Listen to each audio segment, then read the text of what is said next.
Senator from Georgia. Tonight, President Obama will deliver his final State of the Union address, a closing argument for his presidency.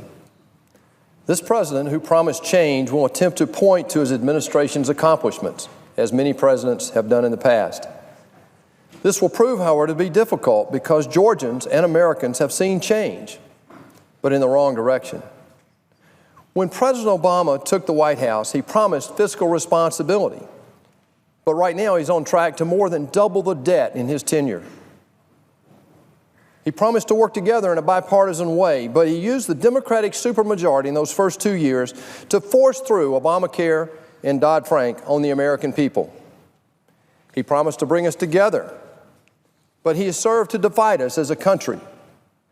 He promised to focus on defeating terrorism, but he created a power vacuum in the Middle East for those who wish to do us harm.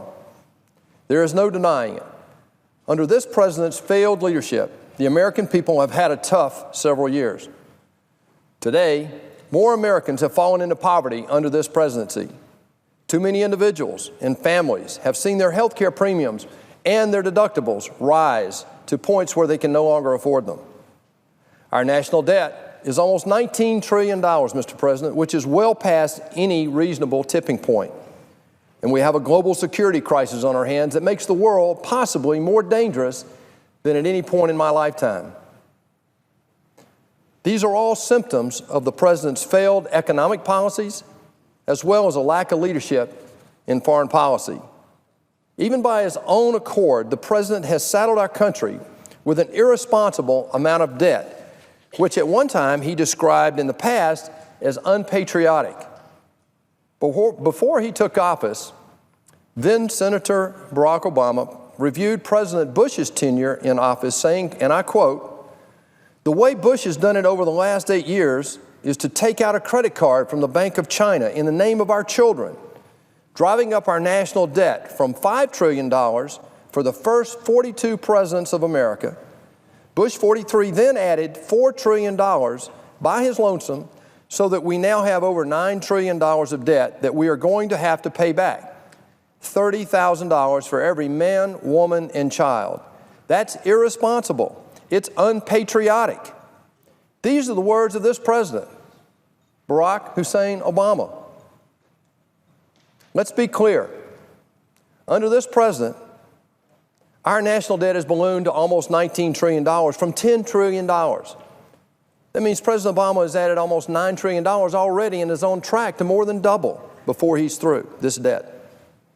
Before President Obama leaves office, he will nearly have as much debt as all presidents before him. This is even more outrageous when you factor in how much revenue or tax dollars the federal government has collected. In 2015, Mr. President, we collected over $3.4 trillion in taxes for our federal government. This is more than any year in our history. Washington does not have a revenue problem, Mr. President. It has a spending problem, and it's focused on the wrong priorities. Equally concerning, this massive debt isn't interest-free.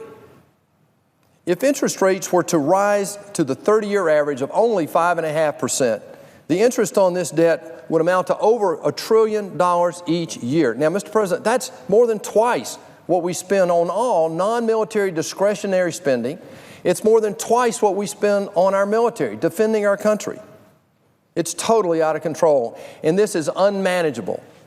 In reality, this debt crisis will only get worse because this president and Washington have not tackled the government's largest expense, mandatory spending programs like Social Security and Medicare.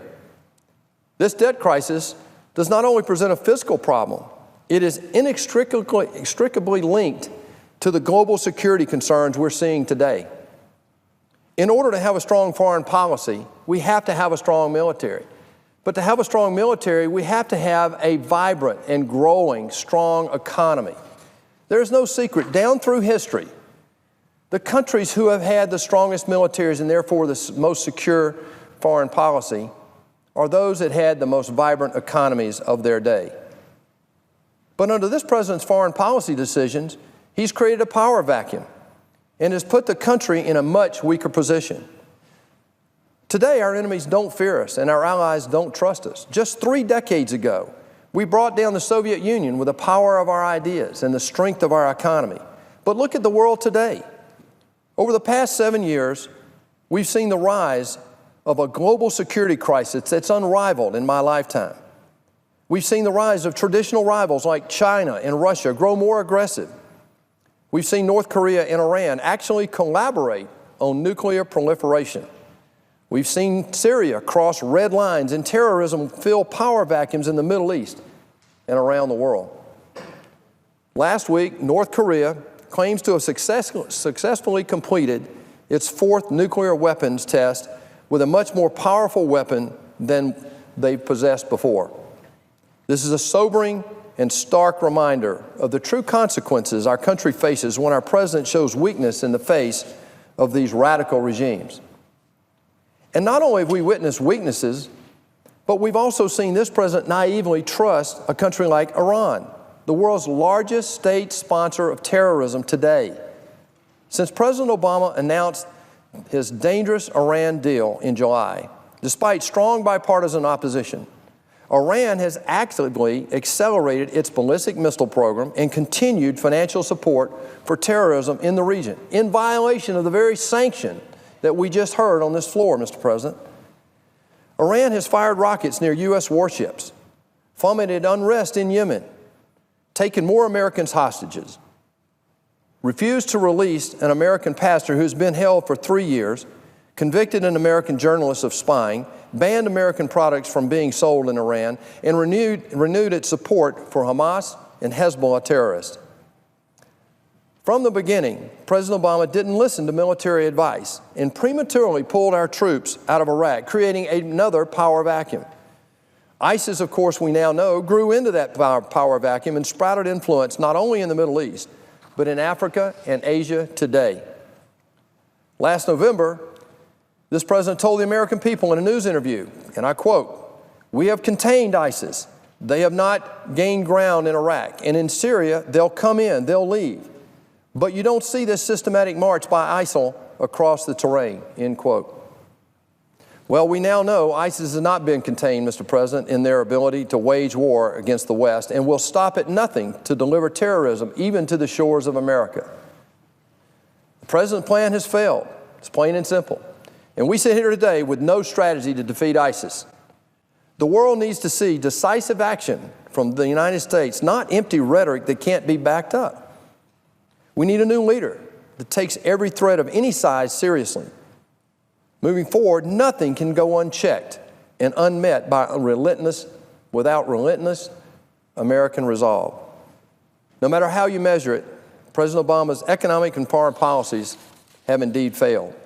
Time and again, he has refused to change course when his policies didn't work, when they didn't help the American people that he claims to champion. Instead, this president has created the fourth arm of government, the regulators, and they're sucking the very life out of our free enterprise system today. Now, fewer people are working, wages are stagnant, incomes aren't growing, the debt is soaring, and the world is much more dangerous than it was 8 years ago. But tonight, we will also hear from this president about his optimism for the future. Well, I get that. I share that optimism, but only because I believe we can do better. We can do a lot better. We can tackle our national debt crisis. We can save Social Security and Medicare. We can defeat terrorism once and for all. We cannot do it without bold leadership, however. We cannot do it without a sense of urgency or responsibility. We cannot do it unless the political class in this town, Washington, D.C., finally puts national interests in front of self-interest. We cannot do it without the will and support of the American people. I believe in America. Georgians believe in America. Americans believe in America.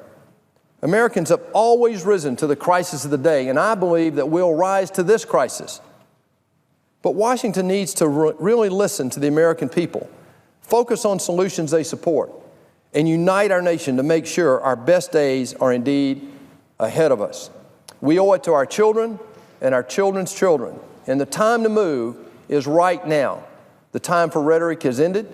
We need to face up to the two crises we have today. the global security crisis, and our own debt crisis, which are interwoven together. Thank you, Mr. President. I yield my time, and I note the absence of a quorum.